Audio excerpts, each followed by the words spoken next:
Welcome back to Reflect Politics. Today, during a Trump speech, he had an unbelievable moment where Trump, the America First president, cheered on a Chinese AI company who announced that they can perform AI tasks using only half the resources that American AI companies use to perform those same tasks. That announcement sent the markets into a tizzy. Hundreds of billions of dollars were lost today, and yet Trump is cheering on this Chinese company. Today and over the last couple of days, I've been reading about China and some of the companies in China, one in particular, coming up with a faster method of AI and much less expensive method. And that's good because you don't have to spend as much money. I view that as a positive, as an asset. So I really think if it's fact and if it's true, and nobody really knows if it is, but I view that as a positive because you'll be doing that too. So you won't be spending as much and you'll get the same result, hopefully.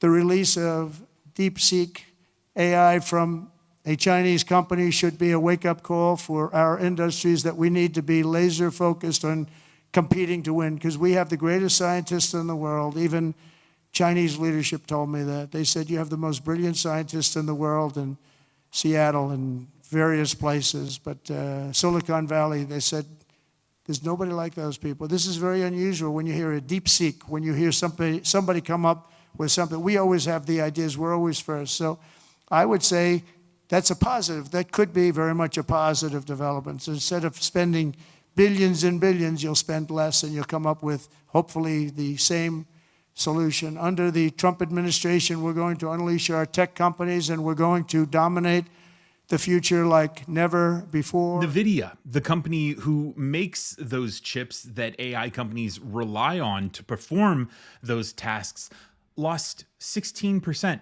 $600 billion of its market value was lost today. Alphabet dropped 4.1%, 4.2%. Microsoft fell 2.1%. Oracle, the AI company that just announced a partnership with the new Trump administration to invest hundreds of billions of dollars into medical AI, they fell 14%.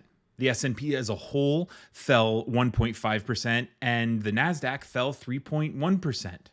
But Donald Trump, the businessman, the guy who understands the markets, the guy who said that the markets were going up under Biden because they knew that Trump was coming back into town, he's here cheering on these massive losses, thinking that, oh, it's going to be good.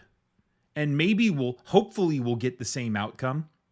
Donald Trump, the president who is entering his second term, who still does not understand the importance of American democracy on the global stage, the importance of keeping AI out of the hands of the Chinese, who the authoritarian government, the Chinese Communist Party, doesn't have to answer to their people. They don't have to be transparent at all with how they use AI. Donald Trump says, this is a positive. Unbelievable. Unbelievable that people think that this clown is something that he isn't, which is really just, he's a lazy, ignorant doofus.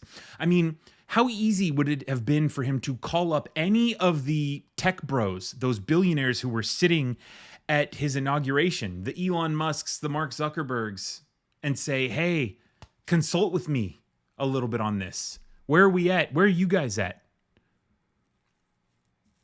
How easy would it have been for him to just think of some words that would inspire leadership, inspire American progress in the AI field? But no, he's lazy and he's reckless. And so he's just, this is a positive thing. I think it's positive. Yeah, hundreds of billions of dollars were lost today by American companies. If this continues, Mr. America First, American jobs will be lost. This also coming from the guy who railed against how the Democrats are outsourcing jobs to other countries. He's okay with outsourcing AI leadership and technology to China. Not only is he ignorant, but he really just doesn't care to try to inform himself on not only the importance of AI, but the importance, again, of the American government, of our democracy. The democracy who has to answer to its people every 4 years. How important it is for them, for us, to be the leaders in it. And so this just stirs up, everything when it comes to Donald Trump talking about how COVID was just going to go away, right? How the hundreds of billions of dollars that all these companies are losing, it's a positive thing. Talking about how he backs the blue and then he pardons over 400 people who assaulted police officers, 1,600 people who trespassed on the Capitol that day. Says he's going to bring down grocery prices because, again, America first, right? But then just signs executive orders about immigration. Wants to cut people's taxes.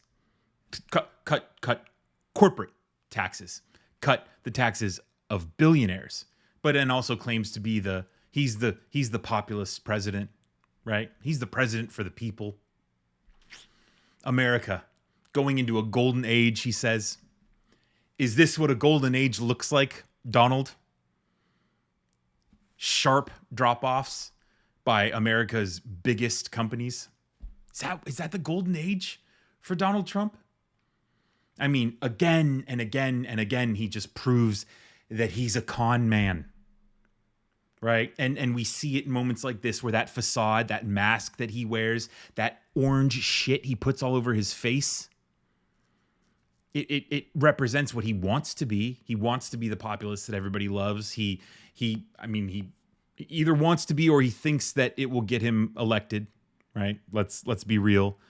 The back the blue, the populist, the peaceful president, right? The president who brings down grocery prices. All of that is the orange Cheeto dust on him. He doesn't really believe in those things. And that's why we get moments like this where we see him cheering on a Chinese AI company and talking about how it's going to save us billions when that money is going to go straight to the Chinese. And so I'm kind of curious because we also know that Donald Trump, he loves to completely whitewash his blunders when he makes them. And this is a pretty big blunder. Just like he's doing with COVID, just like he's doing with January 6th, right? He's trying to make us all think that what we saw isn't what happened. What he said here wasn't what happened. I think what he'll do in the next couple of days is he'll issue this statement about how America needs to be the leaders in AI technology. Because probably a Zuckerberg or a Musk or an Altman will call him and say, hey, man, dude, you're going to lose us hundreds of billions of dollars if you keep talking like this, if you keep cheering on Chinese companies. So how about you don't do that? And, I mean, what does this mean for Trump and the relationship to the tech bros, to the Musks and the Zuckerbergs and the Altmans? He is reckless. And they're starting to see, I think, in moments like this, that he really can't be trusted.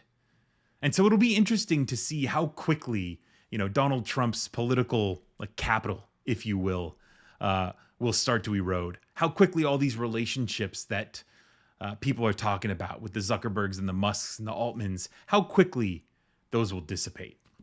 Let me know what your reflections are in the comments below, and be sure to subscribe to Reflect Politics for my future videos so you can get them delivered straight to you. Thanks again for watching. My name is Brendan. I'll see you in the next video.